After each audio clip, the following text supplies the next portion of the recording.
Good morning, everyone, and welcome to Qdabra's weekly webinar. This is a re-recording. We tried to record the actual webinar, and the audio was terrible, so I'm going to re-record this. We presented this webinar yesterday, as Thursday, about 8 o'clock a.m.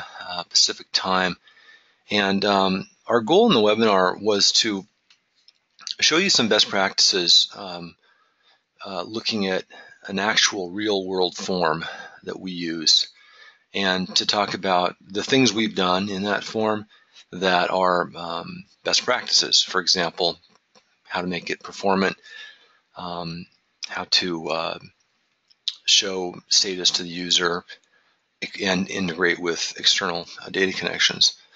So the first thing we looked at was performance, and performance is really critical for cloud-based forms. Obviously, the cloud itself is somewhat sluggish at times.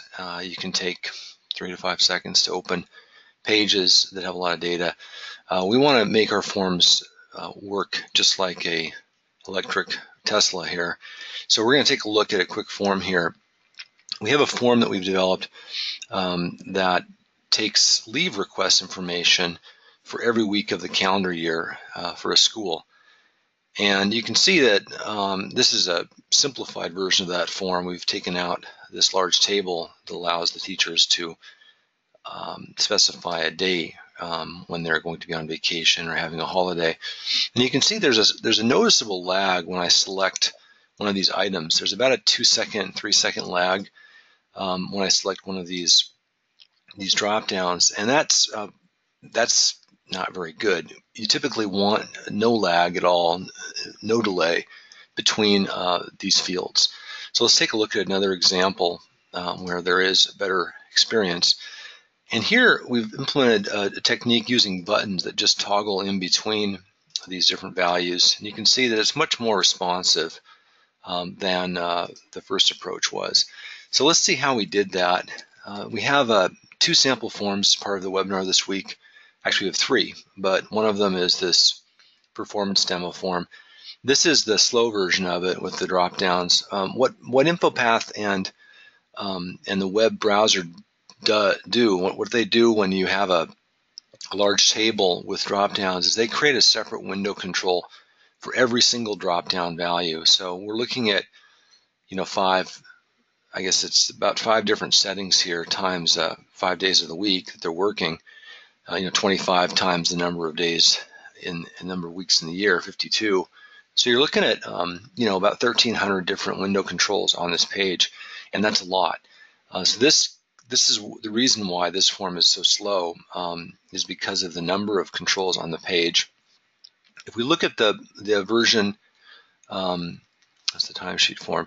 This is the version where we've implemented the buttons, and obviously we've reduced the number of controls by 1/5 because we just have this button toggling back and forth. We've also taken those date controls out, so that reduces it even further. The date control is replaced with a calculated value that actually displays the date. So that's one really good technique when you're trying to make your forms faster. If you have a large table, a repeating structure, then if you replace the drop downs with buttons that toggle, this works for obviously small number of drop-down values. When you have a drop-down with more than 5 items, the toggle doesn't work very well. So let's take a look at another example where we've implemented not drop-downs. We've implemented drop-downs. We have a larger list, and take a look at that. So we have our timesheet form. In fact, I'm going to close these here and switch to the timesheet form. And apparently I need to reopen it. So we'll do that. So we have a weekly process for filling out our timesheet because we're consultants. We help customers build solutions, and that's our main area of business, is consulting, providing hours to help implement solutions for customers. The timesheet form is critical in that process because it keeps track of the time that we're actually working.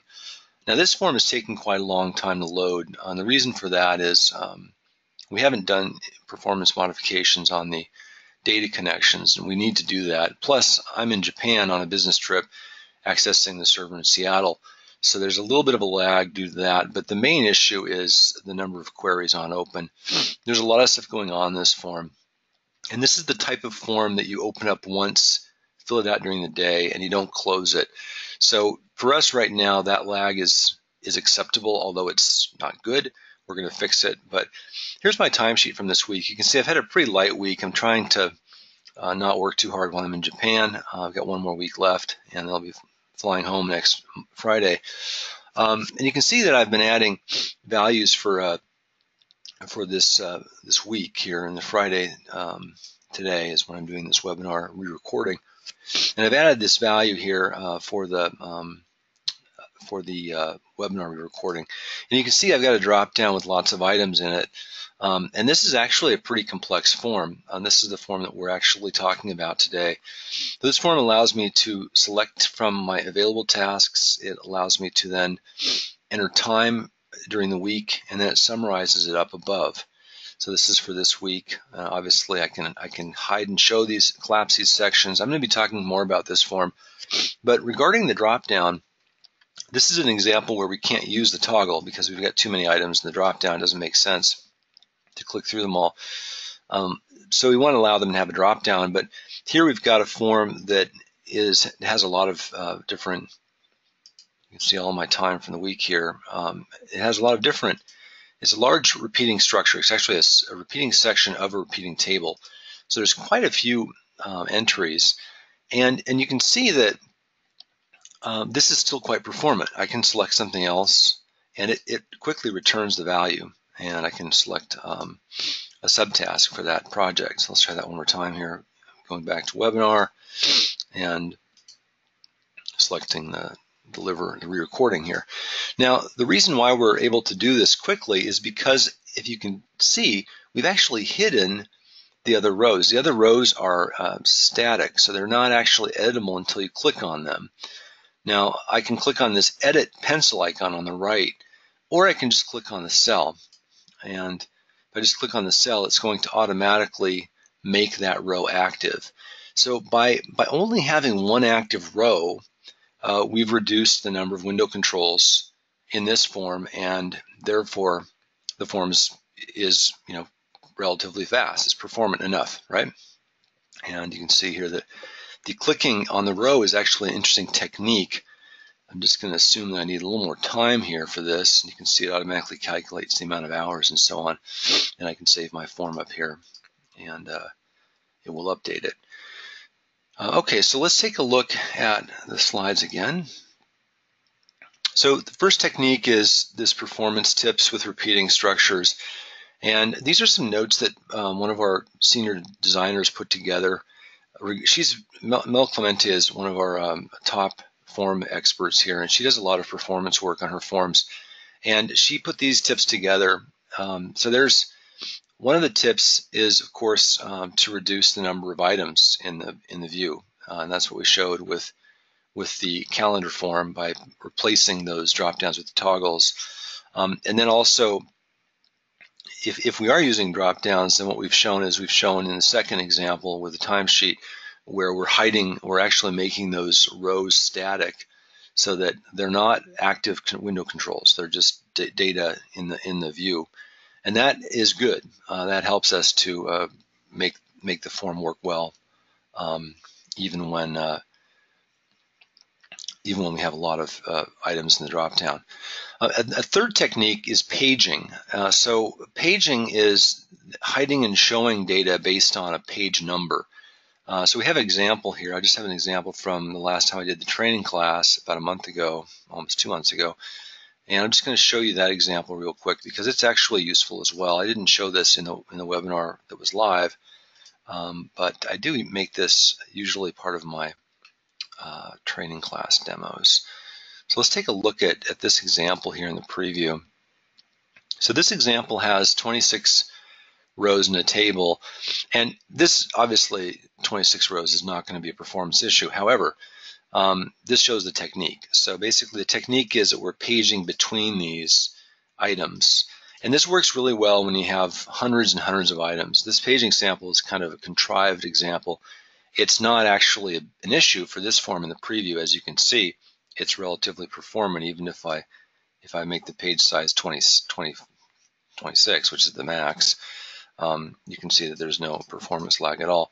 But the idea here is that if you do have several hundred items coming back, and maybe you have 10 or 15 columns of data, then it will be performance. There will be a performance penalty, and the way to get around that is by adding this simple paging, which is very easy to do. Let's take a look at how we did it. So in this form, we just added a conditional formatting rule to hide if we're not on the current page. So if the row that we're displaying is not, if the item number, so each row has an item number, if that item number is on the future page or if it's on a previous page, let me just hide it. So that's how simple it is. And to calculate the page that we're on, we take the page number times the page size. That gives us the current page number, right? Because that's page number times page size. That gives us the top item number at the top of the current page. And then if that item number is greater than that, actually it gives us the top item number on the next page. So if the item number is greater than that, just hides it. So wait till the next page. That's how simple it is. And with the previous, it's the same thing except it's page number -1, and it's less than or equal to. Okay, so that's how easy that is. Now, you want to use formatting rules for this. Don't use the filtering option. So in your repeating item, there is an option here to filter the data. And some people will go there to filter it so that it only shows the items that are on the current page. That won't work in the browser. There's limitations with the InfoPath Form Services, but also with FormsViewer. So neither that technique won't work in either of those if you're using the FormsViewer app or if you're using the InfoPath Form Services. Okay, so that's paging. Let's take a quick look at the next stuff here. I'm going to close these windows out here. We're going to come back to the timesheet in a second. So those three performance techniques, using toggles and calculated values, hiding and showing or making the text static for large tables using calculated values. And then the other technique here is to select the row for the timesheet. We have a really clever technique here of actually using a button to do that. And you can see that there is a button here. Let's see, where's the button, if I can find it. So I don't think those are the buttons. The timesheet actually has two different sections here for each control, and so this is the button right here. You can see that that's a button property. So you can see that each row has two sections. The one on top, which is if it's active. So you can see on the right here, if the we have a conditional formatting rule that will hide this control if we're not in an editable mode. And actually, we're hiding this section. So if we look at the section itself, the section is getting hidden if is editable is not equal to the count of the preceding sibling. So if it's for whatever reason, if it's not, I think that let's take a look at this other one here. So this section here, as you can see, has the same rule. If the condition is if is editable is equal to the current row, which is the count of the preceding sibling, and then it will hide the control. So it hides this control if it's the current row, and it displays this one. So if it's not editable, in other words, if this is editable is not equal to the current row, if the item that we're editing is not currently on this row, then we hide this control. So there's one or the other here, right? So the bottom control is if we're not on this row. This is a button. So by clicking on this button, what it does is it sets the is editable field equal to the current row. And that's, like I said, just count preceding sibling plus 1 for that current work block. And so that by making these buttons for every single cell, it doesn't look like a button, but when you click on it, it actually toggles the current row to be the current row that you clicked on. So it's kind of a clever technique to allow you to click anywhere in the row and then have that row become the editable one. And the other technique to do that is to use the pencils on the right. So we can use, if we want to edit a previous value, I can click on a pencil here, and that will also do the same thing, right? But by just clicking down below, that actually was a button, and the button actually has a label that displays the text. So if we look at the button properties, you can see that the label is actually the notes that we're displaying for that field, right? So that's a clever technique. The button actually looks like it's just text, but it's actually a button. When you click on it, it sets the current row equal to the row that you clicked on, and therefore you can edit that value. Okay, so there are a few other performance techniques, and one of them is to avoid default values. So if you're using a form that has a lot of calculations in it, these default values will always run, because every time something changes, the default values rerun, and that can become a computational cost. Rather than using default values, I recommend using a rule.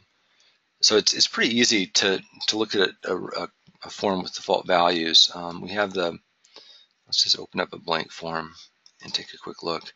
So the typical default value, there are a lot of ways to add default values to your form, but one example is the date, today's date. So I can click on this field on the right, and I can add a default value, which is today. And then if I preview this form, it's going to show me that value here. Okay, so that's an example of a default value. Now, if you're using a large table and you have a lot of those calculations, then it can become quite cumbersome. So what I recommend doing is changing from a default value. So you want to basically take this out and replace it with a rule. And the rule will typically trigger off of some change in the form, or if it's today's value because you want to have it set that way, then you could do it on load. So we could do an on load rule that says set the field 1 equal to today. So by replacing the default value with a rule, we restrict when it runs, and we're only going to run it if the trigger, which is in this case the loading of the form, if the trigger is set, or if typically you'd have it if there's a button clicked or if there was some change. So same exact experience, but by changing it to a rule, we can control when it runs and reduce the cost overhead, the performance overhead. So, and there's a couple other techniques that she talks about here. So Mel's listing up these techniques that you can look at later. You can add, if you've got a large set of data that doesn't change very often, rather than query it, you can make it into a resource file and store it in your form, and that reduces the query up front time. We need to do that probably with the time card. In addition, if you have large images, you'll want to reduce those. And there's a bunch of other techniques. We've actually done webinars specifically on performance, so I encourage you to go to our website and take a look at the large list of webinars out here that we've previously recorded and put up on YouTube. Underneath education, you can find all the past webinars here, and you can sign up for announcements for future webinars. But if you just search on performance, you can find, here's one we did in 2015, make more performant browser forms. And this has a deeper dive into those techniques. Okay, well let's talk about the timesheet. So time, obviously, if you're a Luc Besson fan and you saw the movie Lucy, you know that time is unity. Regardless of all the different echo chambers that we reside in these days, we all still have to get stuff done, and we all still have to watch the clock. And that's really the kind of the basis for today's webinar. We have this really cool timesheet form that we have been working on for many, many years, and we recently made some upgrades to make it work in 365. And we wanted to show you that form that I've already shown you the form, but we're going to talk a little bit more about it. So this form in general has been, like I said, it's been a key factor in the success of our consulting business by tracking time for everyone. And then that time becomes billable because then we can report on it, and our customers then have a have a believable record, a balance sheet of all the time we spent on their project, and they can look at it and say, yep, indeed, that was the time that so-and-so spent. And they feel like they don't have any questions, because if they have questions, then it's harder to bill them. So the timesheet form is a key part of our consulting business because of how it feeds into this invoice request process. And the timesheet's been used for 10 years or so. It does a bunch of different things. It works in 365, and you just saw that in the browser. It also queries data and pulls data in from various systems, and it submits data out to other systems. So let's take a look at some of the best practices in the timesheet form. So the first thing I want to show you is, let's just go back to the browser here. So the first thing I want to show you is the help section here. So your forms should all have a help section in them. This is just a guidance, so that people who have a question, they can quickly check on help, and they can read the stuff that we want them to do. Obviously, these are notes or guidelines for filling out the form. And then one thing that's clever is we've put this debug section in here, and the debug section is neat because usually you can have a debug section as a hidden button in a form. So the other way to do it is like to make a hidden button that only the admin knows about, and then that opens up the debug section, as you see down below here. And the debug section shows a log of all the rules that have been running in the form, and it gives us information that we would use to debug a problem with the form. But a better place to put it is not necessarily in the hidden button, but in the help section, because then most people aren't going to click on help anyway. But it's an easy way for them to find it. Sometimes the hidden buttons can be hard to find because you don't know where to click. So this is actually a little bit easier to discover. And that's why I think I prefer putting it in here. So here's a lot of information about the currently logged in user. That's me. And the different commands that have been executed. It's the same as we saw down below. And then it gives us the ability to manually load another timesheet and take a look at it. So the best practice here is simply to show people the help, give them guidance. They can fill out their form, and if they have any questions, if they're new at the company, but also to provide that debug diagnostics so that they can actually you can debug something with them over the phone. Now, another best practice is this suggestion box. So most of our forms will have a suggestion box today, and this gives the user a quick way to enter an issue they're having with the form or to ask a question. So let's do that right now. The debug section in the help, clicking on debug. In the help section shows editable fields, and it should show read only, because we don't want to allow the user to change the IDs of the user. And so, well, maybe we do, I don't know. Should it show read only? Question mark. So by actually, I'll make this an inquiry. By actually hitting submit here, we're submitting this record to our online database tracking issues, and we provide the user with a link to that database, and they can click on the link and they can see that the case was assigned to our timesheet developer, Don Lamont. So it's a very nice way to integrate your form with another line of business application, in this case our FogBugs database online.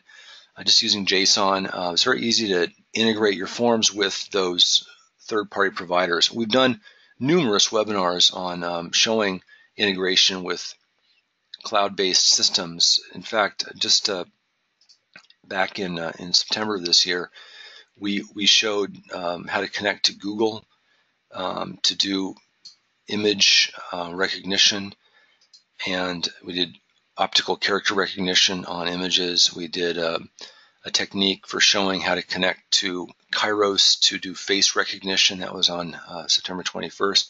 So the FormsViewer app can connect to these third-party web services using JSON, and it becomes very rich because you don't have to code. There's no code involved. You do have to create the JSON mapping, but we have a tool that will help you do that. So that's the suggestion box. Let's take a look at a few more things here in the form. So we talked about the debug section, and I mentioned in this debug section here at the top of the form, if we go back to that, there's a line item that allows us to enter in the value of another form. So I can actually manually load someone else's timesheet doing this. So let's say that I want to open up somebody else's. So I've got 1, 2, 3, 4, about 7 people assigned to me right now. So let's say I wanted to open up Dawn's timesheet, 264810. It's pretty easy to remember. So I would just go back to the form and just type it in, and it's going to programmatically load his timesheet. Now, why would you care? Why not just click on the link? Well, sometimes the dashboard may not show the forms that are assigned to you. In fact, or there might be a form that's no longer assigned to you because it's closed. So you can see here's Don's timesheet for this week. He's at, let's see where he's at in the hours. He's at about 29, about 30 hours. So he's kind of close to where I'm at right now. And he is, you can see all the entries. I guess he hasn't entered Friday yet, which is probably why it's a little bit low. But that's a nice technique because it allows you to specifically find another form out there in the system and look at it. And there are numerous occasions when that is important. So the last technique I want to talk about in terms of best practices is this dashboard. So we've created a dashboard here, and this dashboard allows us to quickly list the forms that are assigned to us. You can see that that Hillary's already submitted her form, so I could take a look at her form and open it up and approve it by just clicking on this link. So the dashboard form is actually also implemented in InfoPath and displayed in FormsViewer. And the nice thing about the dashboard is it gives us a quick view onto forms that live in a SQL database. So the reason why we're using SQL is because we've got thousands and thousands of forms. They just don't work to display them in SharePoint. Plus there's permission issues. We don't want everyone to see the data necessarily. So we create this dashboard, and the dashboard is actually really simple to create. It doesn't take a lot of time, and we're just using links to open the forms. And this is, once again, taking a long time, but you can see that with her form, because it is submitted, I have the option of approving it. You can see that she finished her week out, just worked a little bit more than 40 hours, and she had a pretty productive week here. She did the training for the class. We have a training class on Power Apps and Flow, and you can see that that's her 2 hours of training there at the end of the week. Anyway, that's the dashboard. So it allows you to quickly find and approve forms, and it's a very common thing to have a dashboard. A lot of people use SharePoint views, and those are fine too. But when you have data stored in SQL, you need some other technique to do it. Okay, so let's take a look at our next slide here. So let's actually talk about those external integrations. And really, InfoPath and FormsViewer can be a bridge to those external applications. Unlike other Office applications, with InfoPath and FormsViewer, you have the ability to connect to these web-based services like Google, the Vision API, or FogBug's database, or any of your services that live out there, or even SQL for this matter. And so I'm going to actually show you a couple of these different connections here. So this form actually connects to SQL, and it uses a web service to do that. So we've created a generic web service called DBExcel that allows us to serve up, have the forms query any table in a database. In addition, it allows you to submit the form to the database and then map the data from that form into the different columns. This is a very powerful web service. It's our flagship accelerator for the consulting projects that we do, and we've had it out there for people to use, and ever since 2004 when we created it a long time ago, 13 years ago now, Microsoft was the first customer that bought 6 or 7 licenses for it. And nowadays, customers who want to map their data from the forms into a SQL database for Power BI reporting, or for some kind of a downstream process. It's very easy to do that. So the database accelerator is simply a web service. So if you open up the form in the designer, you take a look at the data connections, you can see that there are several data connections in here. There's quite a few actually. But I want to show these data connections at the bottom here. We're querying the number of projects and tasks on open. And if you look down below here, the web service is this www.formsviewer.com Qdabra web service DB Excel document with user key. So we're querying these tables from the SQL database, which lives on a different server in a different data center. We're querying that using this web service. The web service allows us to query any table. So this query projects is using the exact same web service, but the underlying query XML, the query data that we pass to the web service, is different, and that instructs the web service to go off and query a different table, for example, and pull back different results, different columns. And so we get the tasks and the projects. We are also, you can see there's this command to submit to DB Excel. So the form will actually submit to DB Excel as well, and it's using a slightly different web service for that, DB Excel document service, not QueryDB. And but the web service actually supports a lot of these different things. And if we look at the web service, I think I should be able to access it.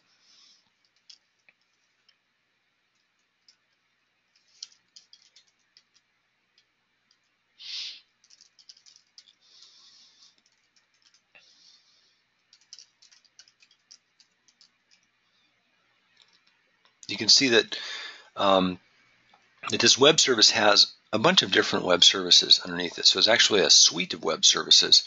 One of them is the document service, which allows us to submit the document, and then there's the query service, allows us to query any DB, and there's a bunch of others as well. But this web service suite is an accelerator allowing us to do lots of different things with our SQL data.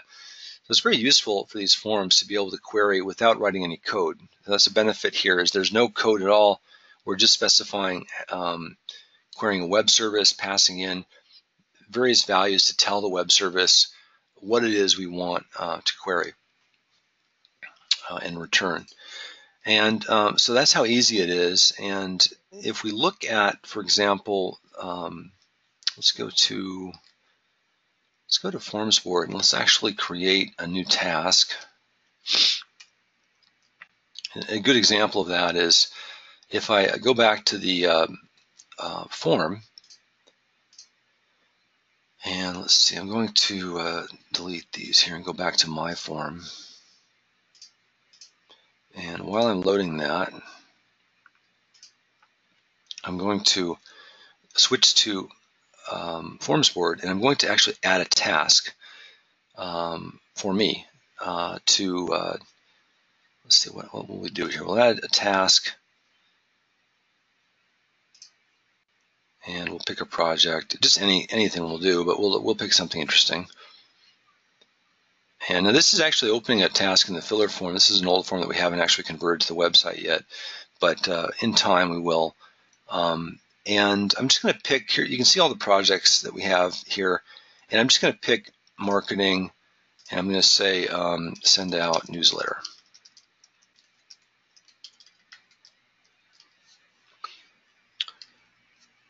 And I'm just going to make this task in progress and click save. Now this task is then going to be submitted to the system. And if we look at the timesheet, if we don't refresh it, you can see down below here that I have all my available tasks, and I do have a marketing task, but it says create campaign and flyers, not newsletter. But if I click refresh, you'll see that that new one is added here. And there it is, newsletter. And I can add it to my timesheet,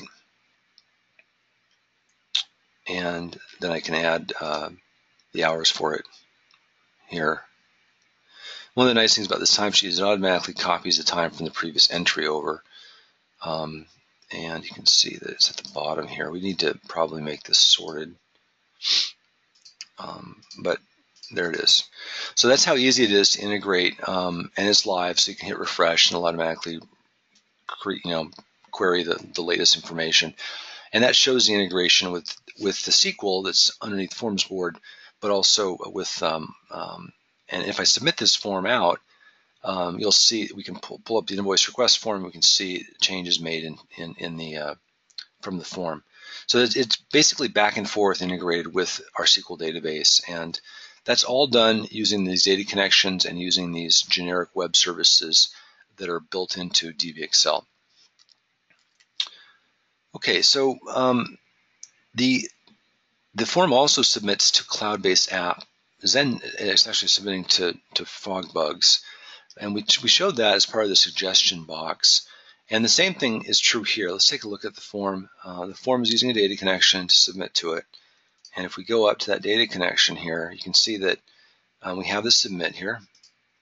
And the submit has a rule that initiates submission. So this submission says this is a good way of centralizing all the logic because we have 2 buttons for submitting.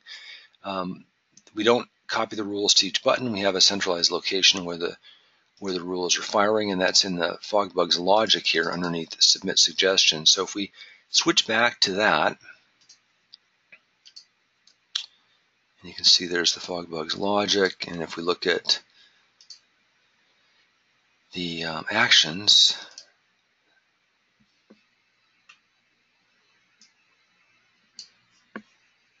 in this case we're looking at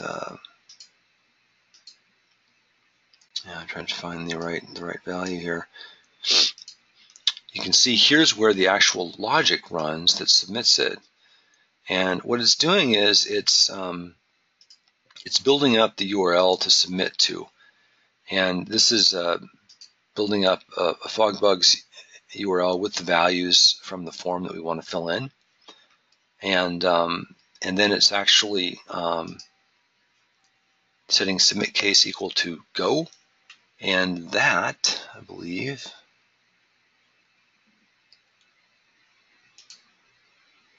where is submit case?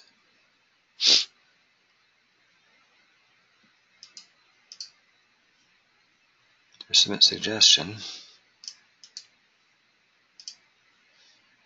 The submit case equal to go is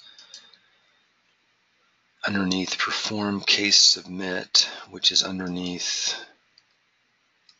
FogBugs here. So it should be here. Okay, so here's where we're actually submitting it to the URL. We're using a REST-based web service to submit this, and just querying the URL. So it's actually not a submit query. It's actually it's not a submit data connection. It's a query data connection, which is kind of interesting. So some of these REST-based queries, you can do that. With the JSON-based queries, you need to run the JSON submit. But you can see it's relatively complex what we're doing there, and that's to enter those values into our third-party database. And here's the value that we entered. Clicking on debug, and the help section shows editable fields. Should show read only. So just by simply clicking on that button in the form, that light bulb button at the top, I can add a new suggestion, and that suggestion is going to automatically add to the system. So that's pretty much as you'd expect, but it's pretty easy to integrate these. You do need to, create rules around them, and the rules can take an hour or so, but in general, it's easy to do these integrations, and you don't have to write code that gets compiled, so it's relatively flexible.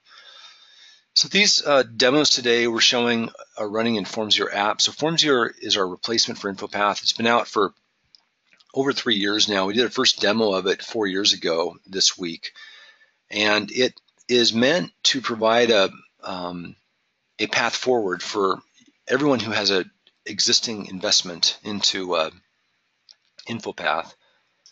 And it basically, with minimal effort, you can take your existing forms, you can load them in FormsViewer, and they'll just run. In fact, FormsViewer increases the speed of the browser experience by not only allowing the forms to render faster because there's no server postback, but also it makes the browser publish preview really enjoyable, because you don't have to actually preview it in the filler and publish it to get to see how it actually looks. You just drag and drop it up to FormsViewer, and it's easy to see it. So let's take a look at that here. I'm just going to drag and drop a form up to test. I've got a form I was working on really sample form I worked on for a customer a few moments ago.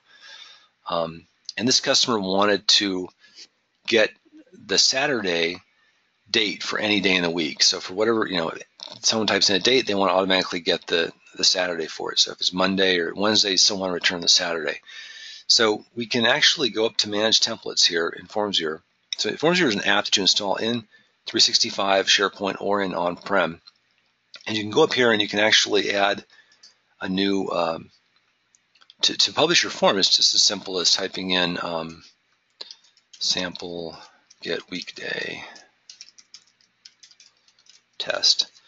So I'm going to just drag and drop this form that I worked on for one of our customers and publish it. And you can see that it's literally, 2 or 3 seconds before it finishes. And now I can open the form. And the form is going to automatically query on load and get today's date and then fill in the Saturday, which is tomorrow here. But if I wanted to type in a different date, like obviously for Monday, it's going to still be the 9th. But if we move back a week or move forward a week to the 11th, then now you can see that it's the 16th. So this is a really simple form that I developed for just a customer to show them that they don't need to type in a huge formula. They can just use a very simple command to make this calculation. And these forms can be quickly published to FormsViewer. And once again, this is just an InfoPath form. Let's just take a look at it in the Breton Designer. So I quickly threw this example together. And once it automatically gets the date on load and calculates the next Saturday. But if I also click this button, it does the same thing. And you can see that the command here is really simple. It's just get weekday. The date is the day I typed in, and the day I want is Saturday. So it's really that simple. And what the customer was looking at was something much more complex, using a bunch of concats and substrings. And the purpose of this is really to show how easy it is to publish a form to FormsViewer. And it's really like 2 or 3 seconds. You don't have to wait for this long publish process. And you can use all of your QRules commands. In addition, it has the ability to support mobile, so what we call high DPI or high dots per inch monitors with high resolution, and the ability to connect to these JSON-based web services out there, which we talked about last September. So if we have lots of customers using FormsViewer, I think we've had a lot of adoption over the last few years, and it is running live in the cloud. There's a couple of data centers. We've got it running in the East Coast and the West Coast. We also have on-prem versions, and it's very, very inexpensive. We do charge a small fee for people in the cloud because we have to pay Microsoft for the computation resource, but for people on-prem, there's no license fee. It's just you pay for time it takes us to support you and get installed. We have training coming up in January. It's the last week of the month, I believe. If we take a look at our classes here, we should see that we've got training on January 30th for FormsViewer, and that's free for all of our current users. And then finally, next week we'll be talking about the 2.4 release, which has a lot of cool stuff in it. I didn't demo any of these today, but Jimmy Risch is going to actually talk about major performance improvements in load times next week for large forms. It wouldn't have helped Timesheet form because the Timesheet form we need to make the data connections better. But we expect most forms to load in 3 to 5 seconds. So we do have to improve the Timesheet form. But Jimmy's going to talk about performance bugs, actually 2 or 3 things he did to make the forms load a lot faster. We also now support list forms. So you can open, if you've customized a form, a list form with InfoPath, those forms will now open in FormsViewer. And we've done demos on this already, but we'll do another demo next week. You can generate a PDF from the client. You don't have to have anything installed in the server. This is using a new QRules command. You can attach the PDF to your form as a copy of time.